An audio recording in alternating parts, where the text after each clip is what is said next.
শিক্ষার্থীরা, তোমরা কেমন আছো? আজকের ক্লাসে তোমাদের সবাইকে স্বাগতম। আমি জিএম আজিজুল হক, সহকারী শিক্ষক, চান্দিনা ডাক্তার ফিরোজা পাইলট বালিকা উচ্চ বিদ্যালয়। আমি আজকে তোমাদের রসায়ন বই থেকে ষষ্ঠ অধ্যায় পড়াবো। তো এই নিচের সমীকরণগুলো খেয়াল করো। তোমরা এমন সমীকরণ দেখেছ? কি ধরনের সমীকরণ এগুলো? নিশ্চয়ই বলবে এগুলো বীজগণিতীয় সমীকরণ। আসলে বীজগণিতে যেমন সমীকরণ রয়েছে, এরকম সমীকরণ রসায়নেও আছে। তো আমরা রসায়নের যে সমীকরণ, এগুলো নিয়ে আজকে আমরা পড়ব। তো রসায়নের সমীকরণগুলো হলো রাসায়নিক সমীকরণ। তো আমরা আজকে রাসায়নিক সমীকরণ পড়ি।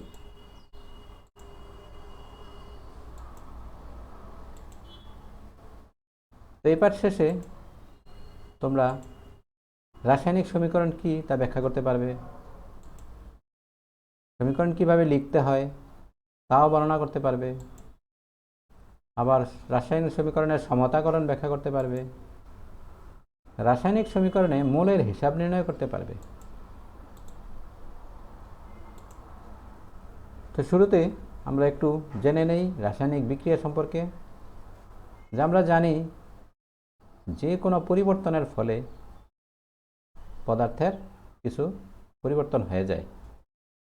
তো যে পরিবর্তনের ফলে পদার্থ তার নিজের ধর্ম হারিয়ে ফেলে, বৈশিষ্ট্য হারিয়ে ফেলে, নতুন ধর্ম লাভ করে, সেই পরিবর্তনকেই রাসায়নিক পরিবর্তন বলে। আর এই রাসায়নিক পরিবর্তন ঘটার জন্য একটা বিক্রিয়া প্রয়োজন, আর সেই বিক্রিয়াটাই আমরা বলি রাসায়নিক বিক্রিয়া। আসলে রাসায়নিক বিক্রিয়া একটা প্রক্রিয়া।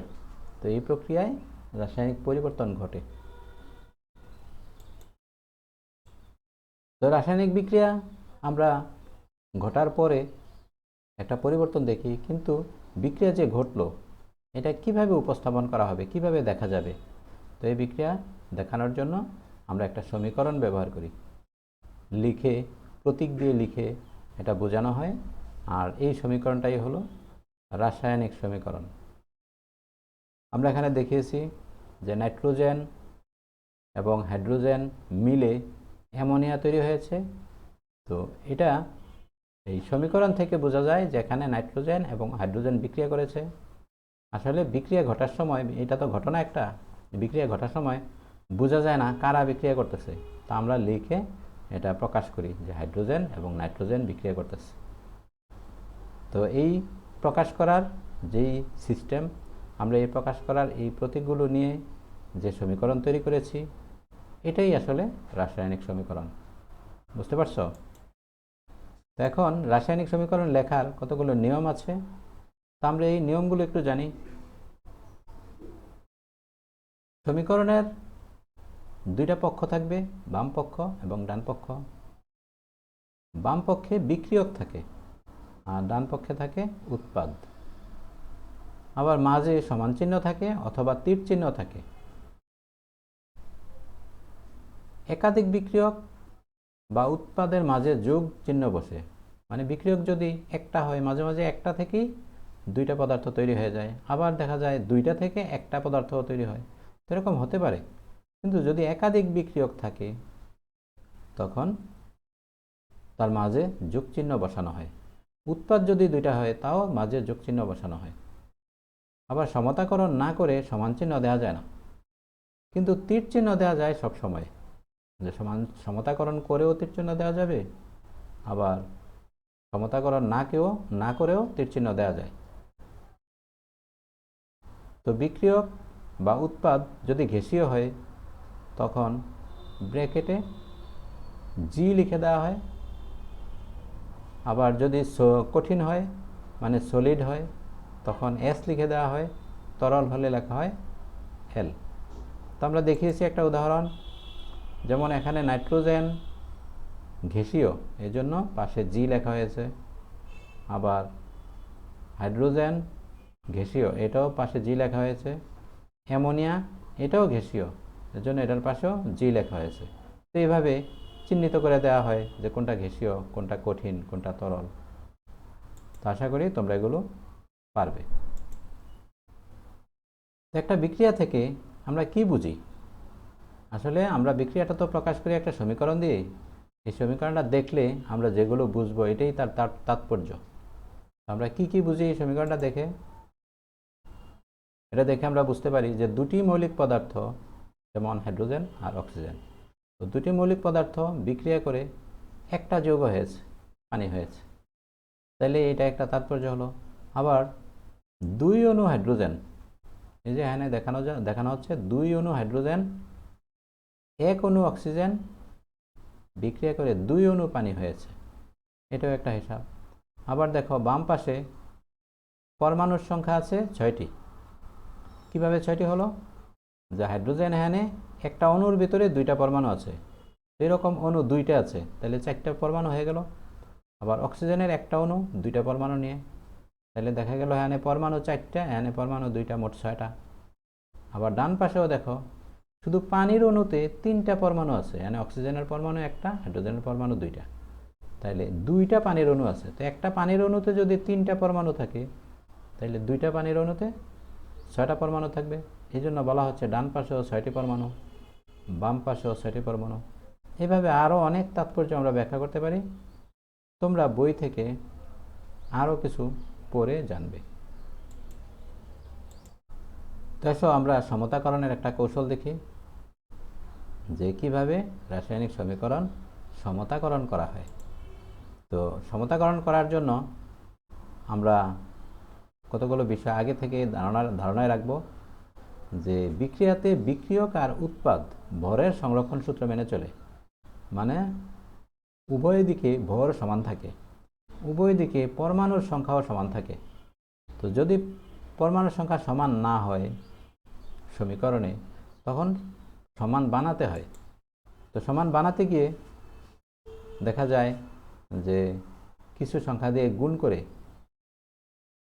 সংকেতের পাশে বামে 1, 2, 3, 4 ইত্যাদি এই সংখ্যা বসিয়ে, মানে এগুলো দিয়ে গুণ করে পরমাণুর সংখ্যা সমান করা হয়।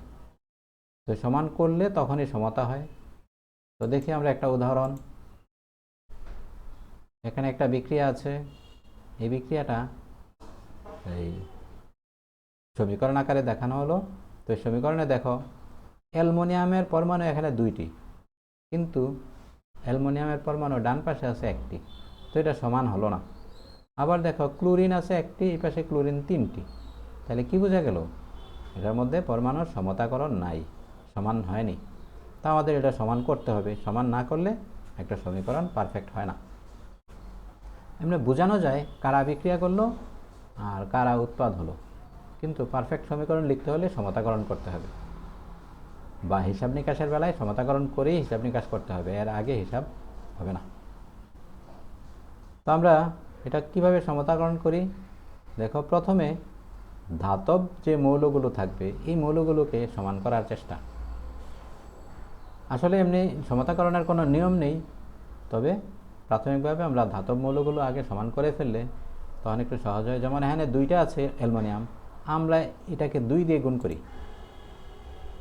যেমন এটাকে 2 দিয়ে গুণ করাতে 2টা অ্যালুমিনিয়াম হয়ে গেল, কিন্তু এতে আবার পরিবর্তন কী হলো, যে ক্লোরিনের সংখ্যা আবার বেড়ে গেল। ক্লোরিন আগেই ছিল 3টা, এখন হয়ে গেছে ক্লোরিন 6টা, কিন্তু এই পাশে তো ক্লোরিন 1টা।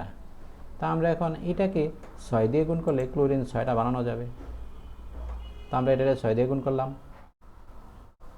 এইবার কি পরিবর্তন হলো, যে দেখা যায় যে ক্লোরিন 6টা হতে গিয়ে হাইড্রোজেন হয়ে গেছে 6টা, কিন্তু এই পাশে হাইড্রোজেন আছে 2টা। তো এটার আবার মিল করার জন্য এই হাইড্রোজেনকে 3 দিয়ে গুণ করি। তো করলাম 3 দিয়ে গুণ, তো করাতে পরিবর্তন কী হলো, 3টা হাইড্রোজেন 6টা হয়ে গেল।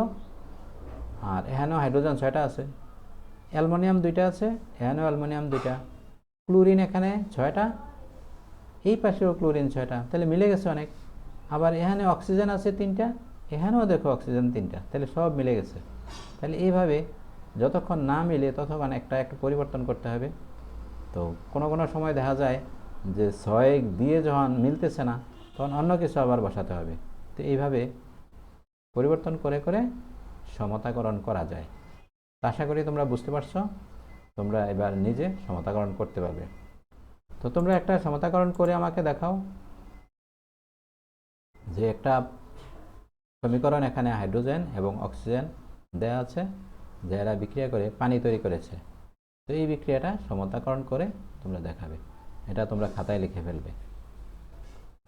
আচ্ছা, এখন আমরা আগাই।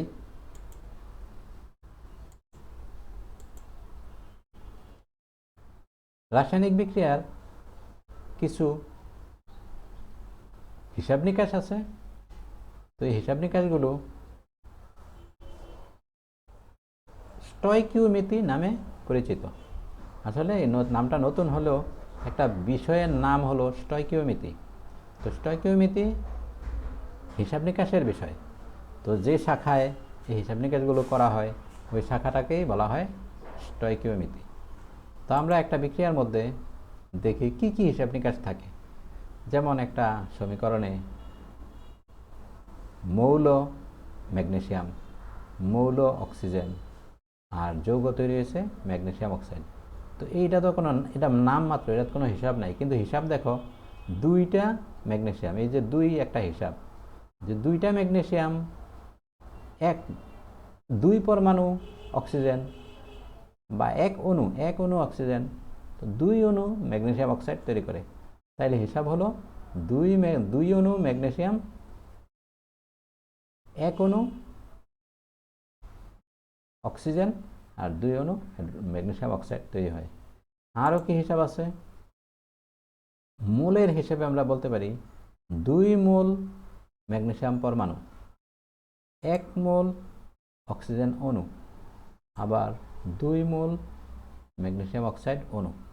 এটা অণু তৈরি হয়ে গেছে, এটা পরমাণুই আছে, এই জন্য পরমাণু হিসেবে লেখা হয়েছে। বা আরও হিসাব আছে যেখানে কয়টা পরমাণু, যেমন অ্যাভোগাড্রোর সংখ্যা থেকে আমরা বলতে পারি 6.023 ইন্টু 10⁻23 এতটি পরমাণু এখানে আছে এক মোলের মধ্যে। তো যেহেতু এক মোলে এতটি পরমাণু থাকে, এটা অ্যাভোগাড্রোর সূত্র থেকে আমরা পাই, তাহলে এখানে 2 মোল আছে, তো 2 দিয়ে গুণ করা হয়েছে, তো এতটা পরমাণু আছে এই হিসাবের মধ্যে, ম্যাগনেসিয়ামের মধ্যে। আবার অক্সিজেনের পরমাণু এখানে কয়টা আছে? অক্সিজেনের বেলায় অণু আছে, তো 1 মোল অণুতে আছে এতটি অণু। আবার ম্যাগনেসিয়াম অক্সাইডের অণু 2 মোল আছে, তো 2 মোলের মধ্যে আছে এতটি অণু। আবার গ্রাম হিসেবে যখন আমরা বলবো, তো তাদের আণবিক ভর আমাদের জানতে হবে, পারমাণবিক ভর জানতে হবে। তো ম্যাগনেসিয়ামের পারমাণবিক ভর 24, তাহলে এখানে যেহেতু 2টা পরমাণু আছে, তাইলে মোট ভর হয়ে গেল 48 গ্রাম। তো আমরা বলতে পারি এটার হিসাবে যে 48 গ্রাম ম্যাগনেসিয়াম। আবার এটার হিসাবে বলতে পারি অক্সিজেনের যেহেতু পারমাণবিক ভর 32,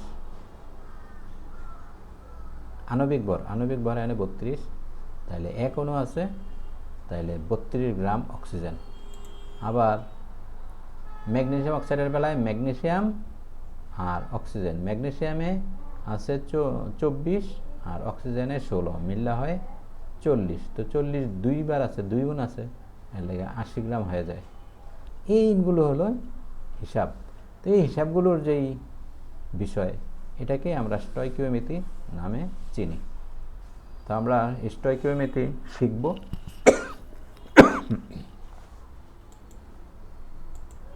আচ্ছা, তো আমরা দেখি একটা উদাহরণের মধ্যে যে কি কি হিসাব করতে হয়। যেমন দেয়া হলো 2 গ্রাম ম্যাগনেসিয়াম ধাতুর সাথে প্রয়োজনীয় পরিমাণ অক্সিজেন সরবরাহ করলে কত গ্রাম ম্যাগনেসিয়াম অক্সাইড হবে, আমরা এটা জানতে চাই। তো যদি 2 গ্রাম ম্যাগনেসিয়াম দিই আমরা, অক্সিজেন পরিমাণ মতো থাকুক, তাহলে ম্যাগনেসিয়াম অক্সাইড কতটুকু হবে এটা হিসাব করব। তা আমরা এমনি বিক্রিয়াটা এমনি দেখাতে পারি যে 2 মোল ম্যাগনেসিয়াম 1 মোল অক্সিজেনের সাথে বিক্রিয়া করে 2 মোল ম্যাগনেসিয়াম অক্সাইড তৈরি হয়। তো গ্রামে হিসাব করলে কত হয়? যেহেতু 2 গ্রাম দেওয়া রাখছে, তো আমরা পুরোটাকে গ্রামে হিসাব করব। এখানে ম্যাগনেসিয়ামের 48 গ্রাম হলো, অক্সিজেনের 32 গ্রাম, আর ম্যাগনেসিয়াম অক্সাইডের হয়ে গেল 80 গ্রাম। তো এই যে গ্রামে আমরা হিসাব করলাম, এই সমীকরণ থেকে আমরা বলতে পারি 48 গ্রাম ম্যাগনেসিয়াম থেকে তৈরি হয় 80 গ্রাম ম্যাগনেসিয়াম অক্সাইড। এটা বলা যায়। আবার এটা যদি আমরা অক্সিজেনের হিসাব করতাম তাহলে এমনি বলতাম যে 32 গ্রাম অক্সিজেন থেকে তৈরি হয় 80 গ্রাম ম্যাগনেসিয়াম অক্সাইড। তো আমাদের প্রশ্নে তো বলা আছে যে কত গ্রাম ম্যাগনেসিয়াম অক্সাইড তৈরি হবে, আর 2 গ্রাম ম্যাগনেসিয়াম দিয়েছে। তো আমরা ম্যাগনেসিয়ামের সাথে ম্যাগনেসিয়াম অক্সাইডের সম্পর্কটা তৈরি করি। আমরা লিখব 48 গ্রাম ম্যাগনেসিয়াম থেকে 80 গ্রাম ম্যাগনেসিয়াম অক্সাইড তৈরি হয়।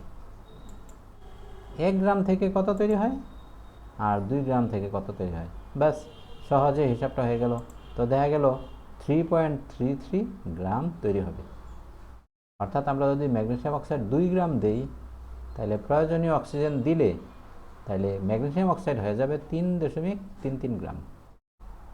এইভাবে হিসাবটা করা যায়।